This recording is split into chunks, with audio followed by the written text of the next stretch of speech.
नमस्कार विद्यार्थी मित्रांनो आणि वाचकांनो, आजच्या व्हिडिओचा जो विषय आहे तो असा आहे की Maharashtra stock exchange, Sachin Kirach Maharashtra stock exchange ही संस्था मी अनेक दिवसांपूर्वी फ्लोट केलेली आहे। तर प्रश्न असा आहे की ही संस्था काम काय करते, तर ती जी अर्थव्यवस्थेवर रिसर्च करते, इकॉनॉमिक्स आणि फायनान्सवर रिसर्च करते। तर फॉर एक्झाम्पल जेव्हा भारत स्वतंत्र झाला तेव्हा ₹1 is equal to 1 American dollar होता। ₹1 अमेरिकन डॉलर होता। म्हणजे ब्रिटिशांनी जबरदस्त भारताचं आर्थिक शोषण केलेलं, त्याविषयी डॉक्टर बाबासाहेब आंबेडकरांनी evolution of the British finance, म्हणजे evolution of the provincial finance in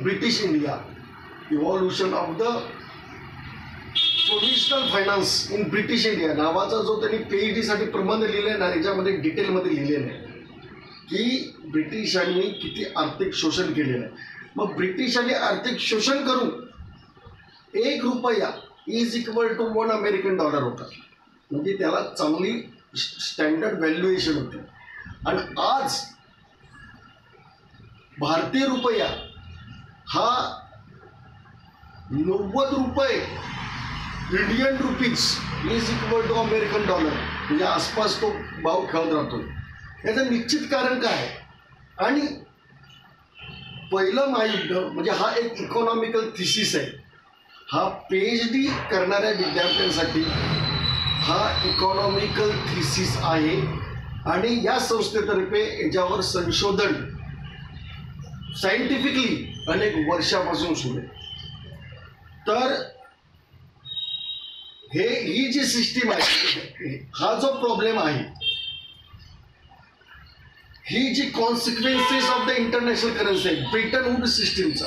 तर ब्रिटन वूड सिस्टीममध्ये मला एक समजायला मागत नाही की भारत स्वतंत्र झालेला आहे दुसऱ्या महायुद्धानंतर, आणि अख्खं जग अमेरिकेचं गुलाम झालेलं आहे। टेक्निकली मी अमेरिकेच्या देशाच्या विरोधात नाही आहे, उलट मला अमेरिकेचं कौतुकच वाटतं आणि सगळ्या जगाने अमेरिकेकडनं या गोष्टी शिकल्या पाहिजे की आपल्या करन्सीची व्हॅल्यू इंटॅक्ट कशी ठेवायची।